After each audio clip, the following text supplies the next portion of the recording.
Hello learners, welcome to Masterly Coder. This video is part 2 of recap of our last live session. Agenda of this video is I will cover various string operations such as concatenation, replication, etc. Then what is mutability and immutability? We will see whether Python strings are mutable or immutable. At last, we will see some string conversion methods. Let's get started. अब हम आगे बढ़ते हैं string operators. कौन कौन से operators हैं जिनकी हेल्प से हम अपनी स्ट्रिंग को कुछ मैनिपुलेट कर सकते हैं, या फिर अगर मुझे कुछ चेक करना है तो मैं चेक कर सकता हूँ। सबसे पहला ऑपरेटर है प्लस ऑपरेटर। प्लस ऑपरेटर, अगर आप दो स्ट्रिंग देंगे तो with the help of plus operator we can concatenate two string. Concatenate करना मतलब ज्वाइन करना। तो मैं एक स्ट्रिंग बनाता हूँ फर्स्ट, जिसमें यूजर से उसका फर्स्ट नेम लूँगा, इनपुट इंटर फर्स्ट नेम, तो यूज़र अपना फर्स्ट नेम इनपुट कर देगा। एक दूसरा बनाता हूँ लास्ट, अपना लास्ट नेम इनपुट कर देगा, inter your last name, so user अपना लास्ट नेम इनपुट कर देगा। अब मैं क्या करता हूँ, यूज़र का मुझे कंप्लीट नाम चाहिए, तो कंप्लीट नाम के लिए क्या करना पड़ेगा, यूज़र का फर्स्ट नेम और लास्ट नेम मुझे कंबाइन करना पड़ेगा। अगर आपने किसी फॉर्म में देखा हो तो फॉर्म में भी यही होता है, आप अपना फर्स्ट नेम भरते हो, आप अपना लास्ट नेम भरते हो, जब आपका एडमिट कार्ड आता है तो फर्स्ट नेम लास्ट नेम दोनों कंबाइन हो जाता है और बीच में एक स्पेस भी रहता है। ओके, तो वही चीज़ हम करने जा रहे हैं। मान लीजिए मैंने फुल नेम बनाया, so first plus operator use करेंगे, कॉन्कैटिनेशन के लिए प्लस ऑपरेटर है। देन मुझे एक स्पेस चाहिए, तो मैंने स्पेस भी, क्योंकि एक करेक्टर है, और फिर आप लास्ट कर देंगे। ओके, सो आपकी ये जो मैंने स्टेप लिखा है, ये जो मैंने इंस्ट्रक्शन दिया है, ये आपके कॉन्कैटिनेशन का स्टेप है। आखिरी में मैं प्रिंट करा लेता हूँ, नेम इज़ कॉमा फुल। इसको भी रन कर देते हैं। सो मुझसे फर्स्ट नेम मांग रहा है, मैंने फर्स्ट नेम पास कर दिया आदित्य। मुझसे लास्ट नेम मांग रहा है, मैंने लास्ट नेम पास कर दिया त्रिपाठी।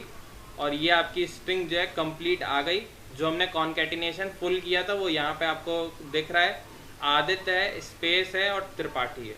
सिमिलरली अगर आपको रेप्लिकेट करनी है, रेप्लिकेट बेसिकली मीन्स आपको रिपीट करने हैं स्ट्रिंग के एलिमेंट्स को। तो रिपीट कैसे करेंगे, एस्ट्रिक ऑपरेटर।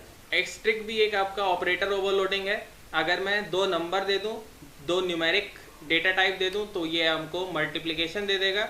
अभी मैं स्ट्रिंग दे दूंगा तो ये मुझे रेप्लिकेट कर देगा, और रेप्लिकेट करना बेसिकली मीन्स रिपीट कर देगा एलिमेंट को। तो मैं एक स्ट्रिंग बनाता हूँ, MEOW इंटू 2 कर दूंगा, तो ये क्या होगा, 2 टाइम्स रेप्लिकेट हो जाएगी। इंटू 3 कर दूंगा तो ये जो स्ट्रिंग है, मेरी स्ट्रिंग 3 टाइम्स रेप्लिकेट हो जाएगी। ये आपकी स्ट्रिंग रेप्लिकेट हो गई 1, 2 एंड 3। नेक्स्ट हमारा ऑपरेटर है इक्वल टू ऑपरेटर। ओके, अगर आपको टेस्ट करना है whether two strings are same और नॉट, तो आप इक्वल टू ऑपरेटर का यूज कर सकते हैं।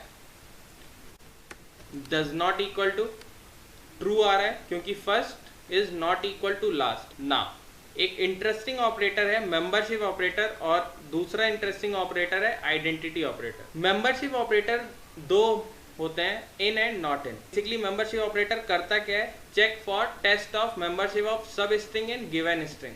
अगर आप चेक करना चाहते हैं कि जो भी आपकी सब स्ट्रिंग है वो आपकी एक्चुअल स्ट्रिंग में प्रेजेंट है या फिर नहीं है, आप चेक कर सकते हैं। जैसे इसका मैं रियल एग्जाम्पल बताऊं, तो जब आप पासवर्ड इनपुट करते हैं तो आपके पासवर्ड की चेकिंग होती है। कुछ पासवर्ड में रेस्ट्रिक्शन होती है कि आपको अपर केस लेटर यूज करने हैं, आपको लोअर केस लेटर यूज करने हैं। तो ये सारी चीजें आप इन नॉट इन ऑपरेटर से चेक कर सकते हैं। मैं आगे चल के आपको दिखाऊंगा भी कि हम कैसे पासवर्ड को मैच कराते हैं। जब हम डिसीजन स्टेटमेंट, कंडीशनल स्टेटमेंट पढ़ लेंगे, उसके बाद हम इसके ऊपर वर्क करेंगे। अभी सिंपली कर लेते हैं। मान लीजिए मैं चेक करना चाहता हूँ प्रिंट YA इन फर्स्ट में क्या था, आदित्य था। मैं चेक करना चाहता हूँ ये कंप्लीट YA एज अ सब स्ट्रिंग मेरे फर्स्ट वाली स्ट्रिंग के अंदर है या फिर नहीं है। रन करते हैं, ट्रू आ गया क्योंकि ये है। इसी तरीके से अगर मैं चेक करूँ किसी और के लिए, प्रिंट Z इन लास्ट, अगर मैं त्रिपाठी में चेक करना चाहता हूँ इसके अंदर Z है या नहीं है, क्योंकि नहीं है तो फॉल्स आ गया। In the same way not in को भी कर लेते हैं। लाइक अगर मैं Z को चेक करता हूँ, Z नॉट इन लास्ट, तो मैंने पहले से ही बता दिया कि Z लास्ट में नहीं है, सही स्टेटमेंट है, तो आपका ट्रू रिटर्न हो गया। और ये ट्रू एंड फॉल्स पाइथन के अंदर बूलियन डेटा टाइप कहलाते हैं। आप ट्रू या फॉल्स को किसी वेरिएबल के अंदर स्टोर भी कर सकते हैं। अगर आपको चेक करना है कि दो ऑब्जेक्ट, दो स्ट्रिंग सेम मेमोरी को रेफर कर रहे हैं या नहीं कर रहे हैं, तो आप इस चीज को चेक कर सकते हैं। आइडेंटिटी ऑपरेटर होता है इज नॉट टेस्ट करता है identity of two string object. Identity basically means अगर दो वेरिएबल, आपके दो स्ट्रिंग सेम मेमोरी के अंदर स्टोर्ड होंगी या सेम मेमोरी को रेफर कर रही होंगी तो ट्रू आ जाएगा, अदरवाइज फॉल्स आ जाएगा। सो मैं चेक करता हूँ, print first is last. So first के अंदर आदित्य है, लास्ट के अंदर त्रिपाठी है। दोनों क्योंकि दो अलग अलग स्ट्रिंग्स हैं तो दो अलग अलग मेमोरी के अंदर स्टोर होंगी। क्लियर? तो ये आउटपुट आपका फॉल्स आ जाएगा। फर्दर आगे बढ़ते हैं। अब हम चेक करते हैं mutable immutable. Strings in Python are immutable. First of all let us consider mutable immutable होता क्या है। Objects which can be modified after creation in the same memory location are called mutable. Object जिस memory में है, अगर मैं उस memory के अंदर उस ऑब्जेक्ट को चेंज कर पा रहा हूँ तब तो वो ऑब्जेक्ट म्यूटेबल है, अदरवाइज वो ऑब्जेक्ट इम्यूटेबल है। जैसे स्ट्रिंग एक इम्यूटेबल ऑब्जेक्ट है, सो पहली बार जब मैंने स्ट्रिंग ओरिजिनली जिस मेमोरी में लोकेट होगी, मैं उस ओरिजिनल स्ट्रिंग को कभी चेंज नहीं कर सकता। आगे चल के हम पढ़ेंगे लिस्ट डेटा टाइप होता है। जैसे स्ट्रिंग डेटा टाइप है, न्यूमेरिक डेटा टाइप है, उसी तरीके से हम लिस्ट डेटा टाइप पढ़ेंगे। तो लिस्ट डेटा टाइप आपका म्यूटेबल होता है। मैं जो ओरिजिनल लिस्ट क्रिएट करूंगा मैं उसको चेंज कर सकता हूँ। कोशिश करते हैं चेंज करने की। सो नेम के अंदर क्या है, मास्टरली है। मास्टरली के 0th इंडेक्स पे, इस नेम के 0th इंडेक्स पे क्या है, m है। मैं इसको चेंज कर देता हूँ, लेट सपोज किसी और डेटा से x से, ठीक है। मैं चाहता हूँ XASTERLY बन जाए और प्रिंट करता हूँ कि चेंजेस परफॉर्म हुए या फिर नहीं हुए। Let's run this. रन करते ही मेरे पास एरर आई, str object does not support item assignment. क्योंकि स्ट्रिंग जो है वो इम्यूटेबल है, चेंज नहीं हो सकती, तो असाइनमेंट ऑपरेशन परफॉर्म नहीं हो पाया। मैं 0th इंडेक्स के एलिमेंट को चेंज नहीं कर पाया। Now let's move on to some of the methods that we can apply on Python strings. किसी भी मेथड को अप्लाई करने के लिए सिंपल आपका जनरल सिंटेक्स क्या है, आप अपने वेरिएबल का नाम लिखिए, फिर जो मेथड आपको अप्लाई करना है वो लिखिए। अगर वो मेथड कोई पैरामीटर लेता है तो आप वो पैरामीटर पास कर सकते हैं। तो सिंपली मेथड क्या होते हैं, फंक्शन। स्ट्रिंग के ऊपर कौन कौन से फंक्शन अप्लाई कर सकते हैं हम उसे कंसिडर करते हैं। सबसे पहला फंक्शन है रिप्लेस फंक्शन। रिप्लेस फंक्शन क्या करेगा, आप स्ट्रिंग के अंदर ओल्ड सब स्ट्रिंग को अगर न्यू सब स्ट्रिंग से चेंज करना चाहते हैं तो आप उसके लिए रिप्लेस फंक्शन यूज कर सकते हैं। मान लीजिए मैंने एक स्ट्रिंग बनाई कोर्स और उस स्ट्रिंग के अंदर मशीन लर्निंग मैंने स्टोर किया। नाउ मैं चाहता हूँ n की जितनी भी अक्रेंसेस हैं, कितनी अक्रेंस हैं, 3 है, एक ये दूसरी थी और ये तीसरी। मैं चाहता हूँ ये सारे n जो हैं वो और अपर केस n से कन्वर्ट हो जाए। तो मैं कैसे करूँगा, न्यू कोर्स डॉट री, हमारा यही सिंटेक्स था। अपनी स्ट्रिंग का नाम लिखिए डॉट रिप्लेस। सो मैंने अपने वेरिएबल का नाम लिखा डॉट रिप्लेस और मैं पैरामीटर पास कर देता हूँ। मुझे किसको चेंज करना है, n को चेंज करना है। किससे चेंज करना है, अपर केस n से करना है। और एक थर्ड पैरामीटर यहाँ पे है, वो थर्ड पैरामीटर कितने नंबर अक्रेंसेस को चेंज करना है उसके लिए। तो बाय डिफॉल्ट इसकी वैल्यू -1 रहती है।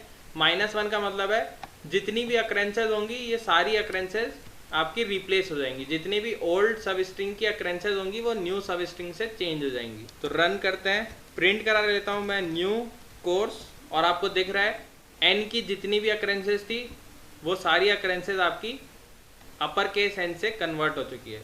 इन द सेम वे अगर आप सारे नहीं चाहते, मैं नहीं चाहता कि सारी अक्रेंसेस चेंज हो, मैं चाहता हूँ कि सिर्फ 2 चेंज हो और वो भी आप स्टार्टिंग की 2 चेंज कर सकते हैं।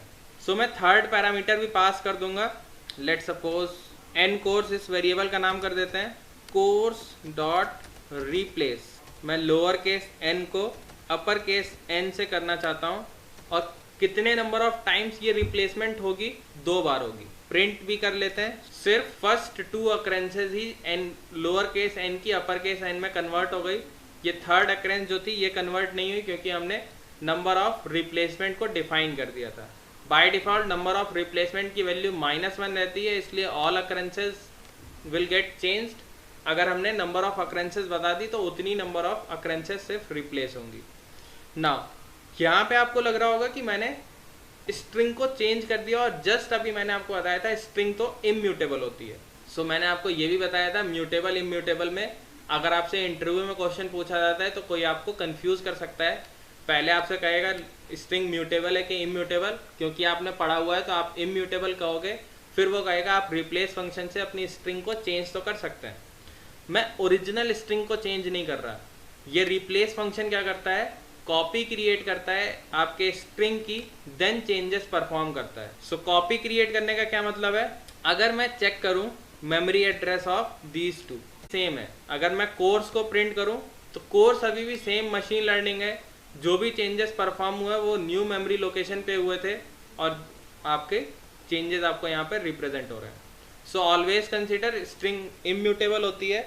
आप रिप्लेस फंक्शन के अंदर की हेल्प से जो चेंजेस परफॉर्म करते हैं वो स्ट्रिंग के कॉपी पे होते हैं ना। ये कन्वर्जन फंक्शन क्या है, ये कन्वर्जन फंक्शन की हेल्प से हम क्या कर सकते हैं, अपनी स्ट्रिंग को कन्वर्ट कर सकते हैं। सारी आपकी जितने भी कन्वर्जन ऑपरेशन है यहाँ पे कॉपी ही रिटर्न करेंगे, ओरिजिनल कभी भी नहीं चेंज होगा।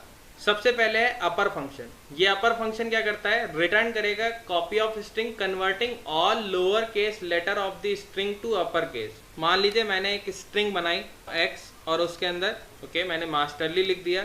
अब मैं क्या करता हूँ, किसी और वेरिएबल में स्टोर करना चाहें तो आप स्टोर कर सकते हैं। मान लीजिए मैंने न्यू नाम के वेरिएबल के अंदर स्टोर कर दिया x डॉट अपर। ये अपर फंक्शन कोई आर्गुमेंट नहीं लेता, जस्ट आपको पैरेंथेसिस लगाना है। मैं प्रिंट कर देता हूँ न्यू, जितने भी लोअर केस आपके लेटर्स आपके अपर केस लेटर्स में कन्वर्ट हो गए। लोअर फंक्शन का यूज करते हैं। ये लोअर फंक्शन क्या करता है, सारे अपर केस इंग्लिश लेटर्स को लोअर केस में कन्वर्ट कर देगा।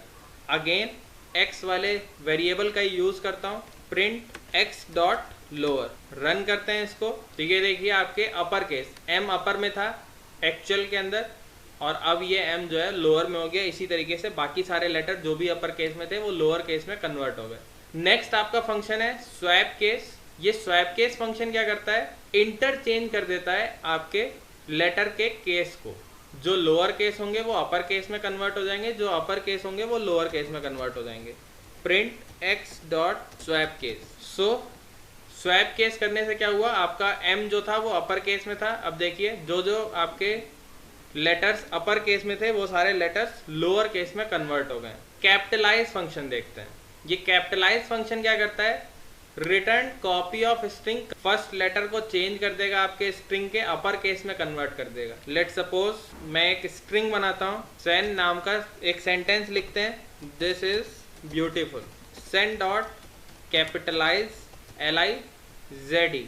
रन करते हैं तो ये देखिए आपके स्ट्रिंग का पहला जो लेटर था वो अपर केस में कन्वर्ट हो गया। Next function is title function. Title function क्या करता है, आपके स्ट्रिंग के अंदर जितने भी वर्ड्स होंगे, जैसे मेरे इस SEN नाम की स्ट्रिंग के अंदर 3 वर्ड है, ओके। इन तीनों वर्ड के पहले लेटर को अपर केस में कन्वर्ट कर देगा। Print SEN dot title. So ये देखिए आपका आउटपुट आ गया। सो आपके हर एक स्ट्रिंग के अंदर जितने भी वर्ड होंगे उन सारे वर्ड के पहले लेटर को ये अपर केस में कन्वर्ट कर देगा।